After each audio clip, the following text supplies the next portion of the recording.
আসসালামু আলাইকুম। আমরা আসছি আজকে এই বালিয়াটি জমিদার বাড়িতে।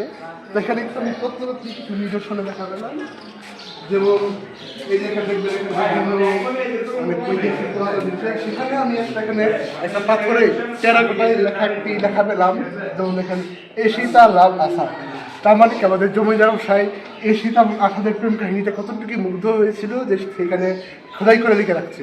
যেমন এখানে যদি আমি আরেকটু সামনে যাই, এখানে বিভিন্ন ঐতিহাসিক ব্যক্তিবর্গের নাম আছে, যেমন নাসিম, লক্ষণ, সাইমন, সাব্বির, এবং এখানে আরও কিছু প্রেম কাহিনীর কথা উল্লেখ আছে, যেমন ফেরদৌস আর নীলা। মানে আমাদের জমিদার সাহেব এতটা রোমান্টিক মানুষ ছিল যে বিভিন্ন প্রেম কাহিনী সেখানে বিভিন্ন টেরাকোটার মাধ্যমে সেখানে খোদাই করে রাখতো। এখানে আরও বিভিন্ন জায়গায় বিভিন্ন ধরনের এখানে পাথরে খোদাই করে লেখা আছে S+M।